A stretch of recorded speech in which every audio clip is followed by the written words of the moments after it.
우리 다 같이 사도신경으로 신앙 고백하시면서 11월 달 우리 새 달을 여는 예배 하나님 앞에 드리겠습니다.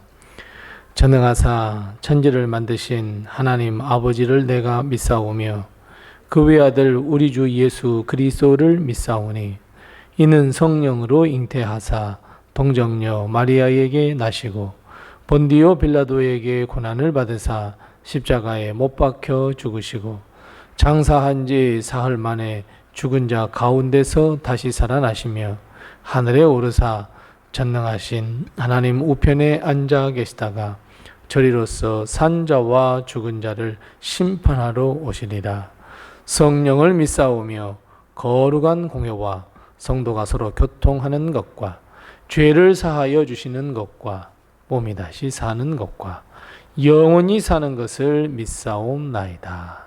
아멘. 찬송가 288장 우리 함께 같이 찬송하겠습니다. 찬송가 288장입니다. 288장 우리 함께 같이 찬송합니다. 예수를 나의 구주 삼고 성령과 피로써 거듭나니 이 세상에서 내 영혼이 하늘의 영광 누리로다.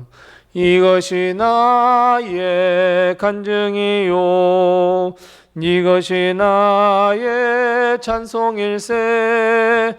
나 사는 동안 끊임없이 구주를 찬송하리로다. 온전히 주께 맡긴 내 영 사랑의 음성을 듣는 중에 천사들 왕래하는 것과 하늘의 영광 보리로다. 이것이 나의 간증이요 이것이 나의 찬송일세. 나 사는 동안 끊임없이 구주를 찬송하리로다. 주 안에 기쁨 누림으로 마음의 풍랑이 잔잔하니 세상과 나는 간 곳 없고 구속한 주만 보이도다. 이것이 나의 간증이요 이것이 나의 찬송일세. 나 사는 동안 끊임없이 구주를 찬송하리로다. 이것이 나의 간증이요 이것이 나의 찬송일세. 나 사는 동안 끊임없이 구주를 찬송하리로다.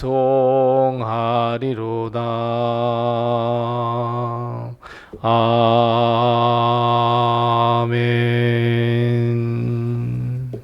아멘. 오늘의 시간 그리고 이번 한 달 우리 하나님께서 우리에게 주시는 말씀은 구약성경 룻기 2장 8절 말씀부터 13절 말씀입니다. 구약성경 404면에 있는 룻기 2장 8절 말씀부터 13절 말씀을 우리 함께 같이 한 목소리로 봉독합니다. 구약성경 404면에 있는 룻기 2장 8절 말씀부터 13절입니다. 함께 같이 봉독합니다. 보아스가 룻에게 이르되 내 딸아 들으라. 이삭을 주우러 다른 밭으로 가지 말며 여기서 떠나지 말고 나의 소녀들과 함께 있으라. 그들이 베는 밭을 보고 그들을 따르라.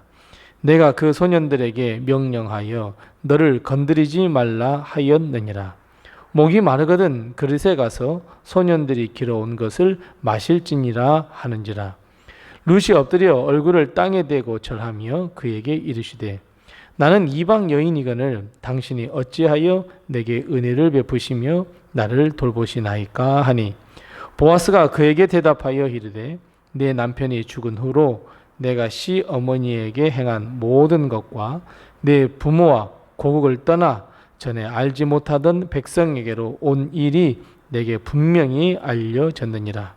여호와께서 내가 행한 일에 보답하시기를 원하며 이스라엘의 하나님 여호와께서 그의 날개 아래에 보호를 받으러 온 내게 온전한 상 주시기를 원하노라 하는지라.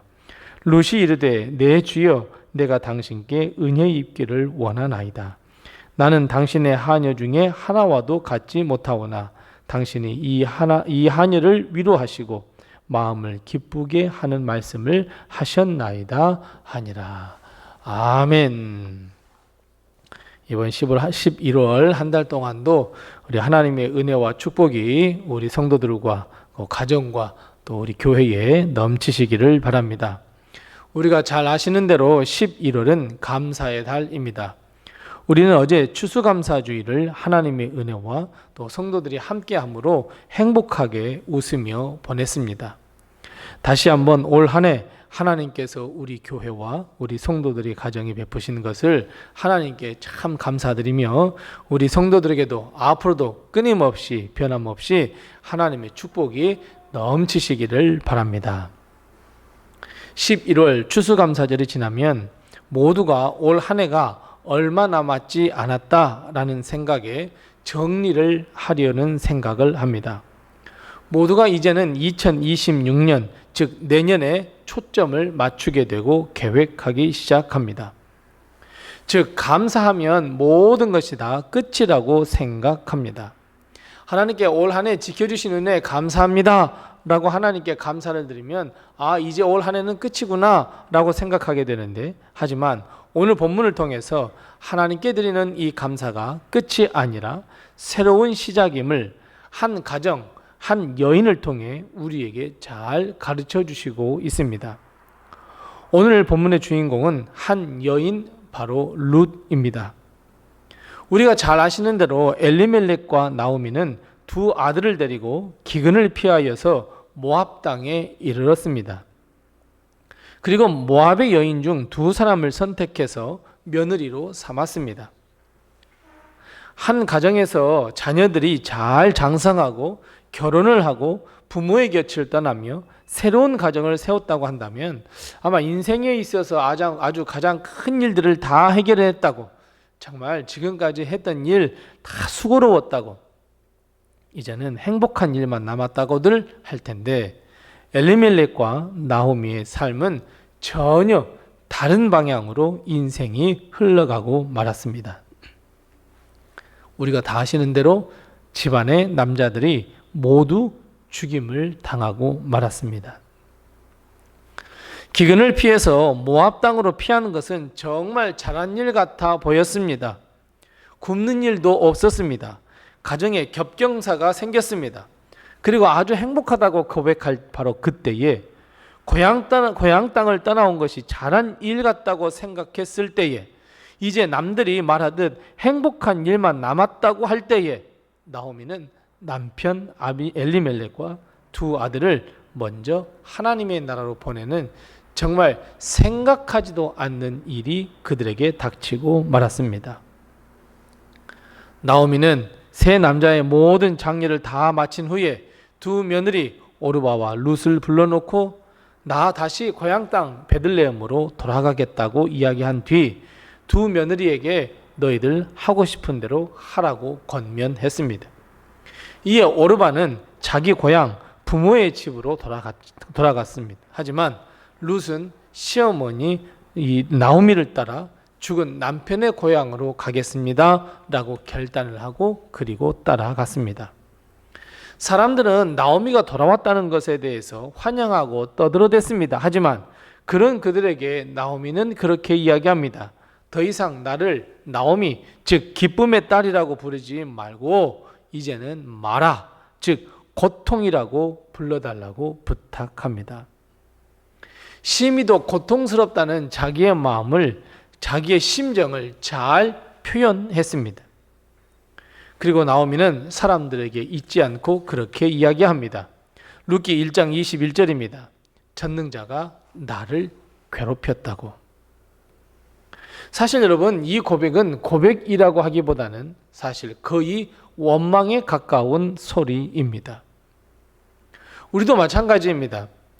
항상 감사해야 한다고, 범사에 감사해야 한다고. 그런데 여러분, 항상 감사하고 범사에 감사하는 삶이 얼마나 어려운지 모릅니다. 평상시에는 감사에 대한 마음조차도 찾아내기가 어렵습니다. 그러다가도 갑자기 우리에게 어려운 일이 닥칠 때 우리는 자연스럽게 맞습니다. 하나님을 원망합니다.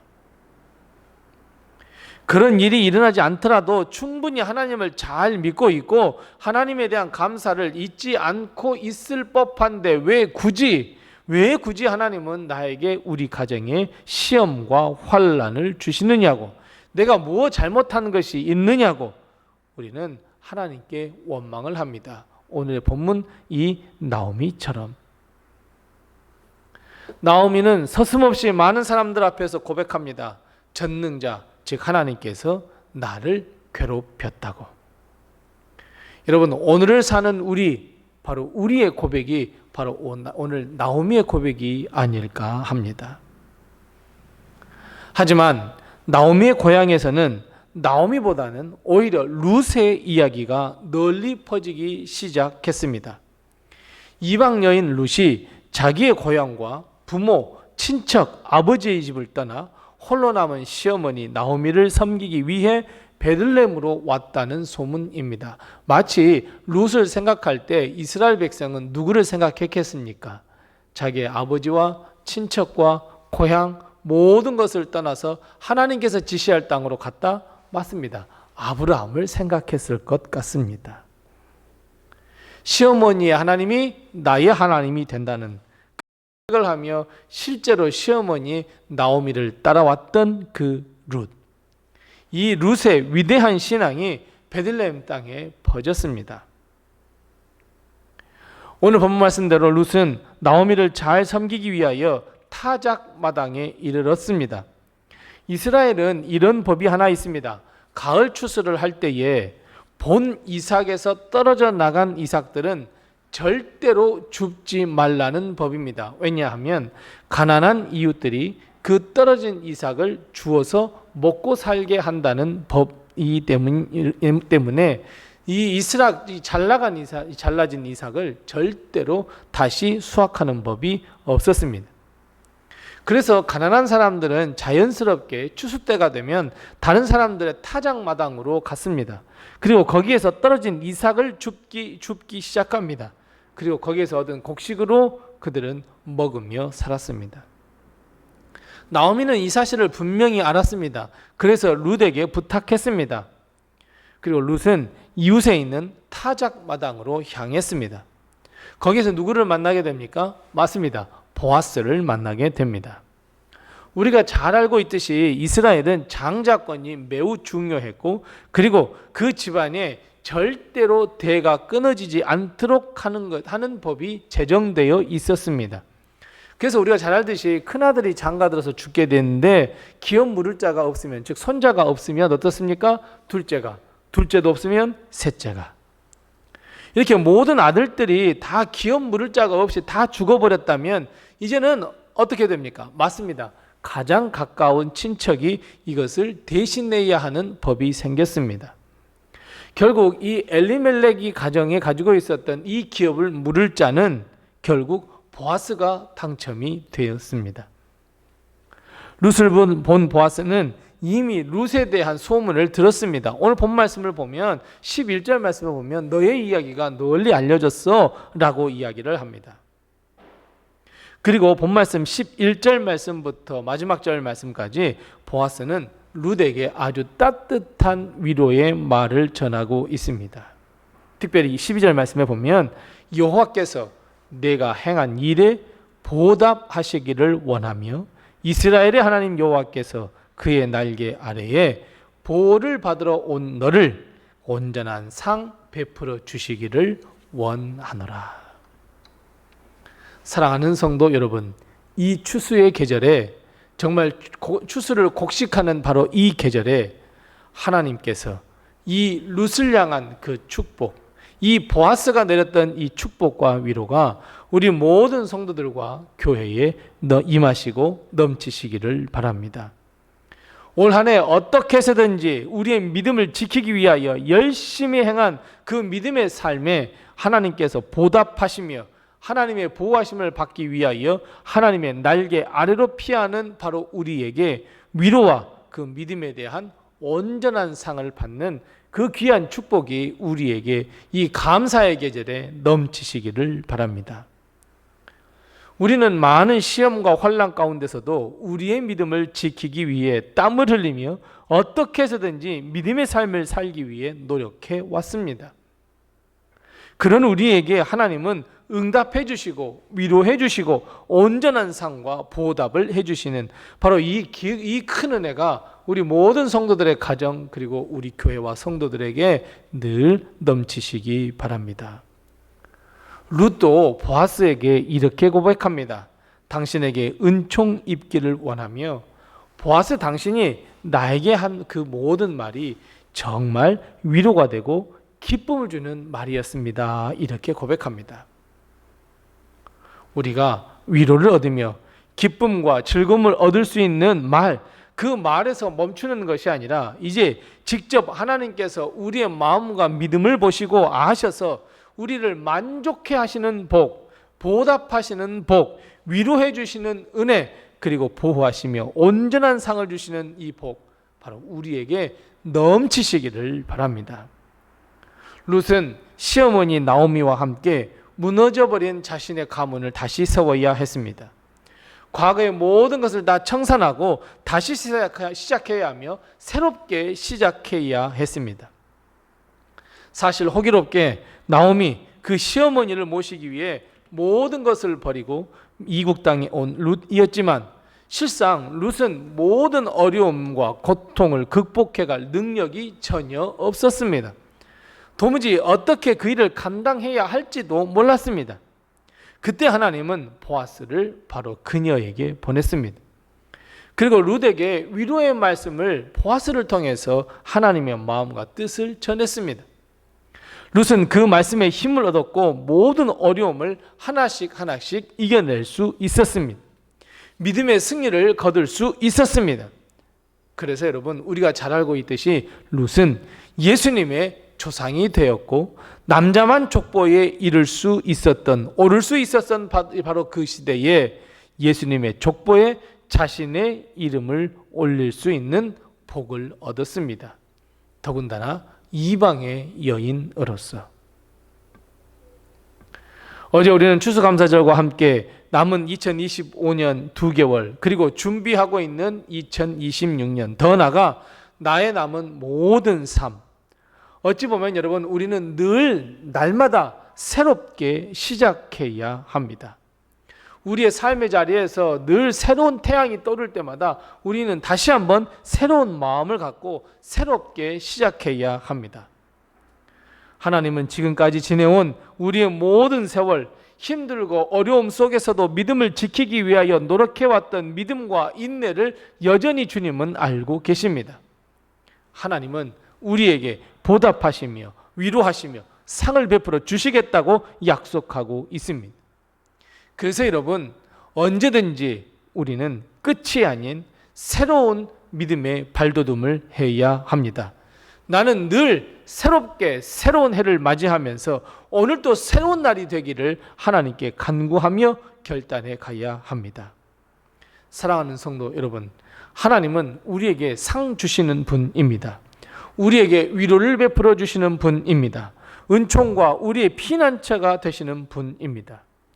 우리는 여전히 풀리지 않는 어려움과 고통과 아픔 속에서 하루하루를 살아가지만 그 가운데서도 잊지 아니하시고 우리를 보호하시며 은혜를 베푸시는 하나님, 나의 피난처가 되신 하나님을 더욱더 우리는 의지하여 하나님의 보호하심과 인도하심, 동행하심을 믿고 오늘도 우리는 하나님의 사명을 위하여 새로운 발걸음, 새로운 시작, 새로운 한 걸음 한 걸음을 내딛는 바로 오늘이 되어야 합니다. 이번 달 11월 달은 모든 것을 청산하는, 모든 것을 결산하는 11월입니다. 이 11월 한 달 동안 하나님께서 올 한 해 베풀어 주신 하나님의 은혜에 감사합니다 하지만 우리는 다시 한번 새로운 시작을 하면서 하나님의 위로와 평강과 은총과 동행, 그 복을 얻기를 갈망하면서 이제 우리의 남은 모든 삶이, 아니 2025년 남은 이 두 달이 정말 풍성한 삶, 하나님의 은혜가 넘치는 삶을 살아가는 우리 모든 성도들이 다 되시기 바랍니다. 기도하겠습니다. 우리 함께 기도할 때 두 가지를 먼저 기도합니다. 첫 번째 기도할 것은 하나님, 10월 한 달을 주님께서 지켜주셔서 참으로 감사합니다. 아니 2025년 지금까지 지내온 것을 지켜주셔서 참으로 감사합니다. 우리 함께 감사의 기도를 다 같이 기도하시고, 두 번째 기도할 것은 하나님, 다시 새롭게 시작하려 합니다. 우리에게 위로를 허락해 주시고 평강을 허락해 주시고 은총을 허락해 주시고 치유를 허락하시고 다시 한번 성령의 충만함을 부어주셔서 우리의 발걸음이 하나님께 영광 돌려드리는 발걸음이 될 수 있도록 해달라고 우리 함께 같이 두 가지로 해서 함께 같이 기도하시고 또 내게 허락하신 기도의 제목을 가지고 우리 하나님 앞에 기도하겠습니다.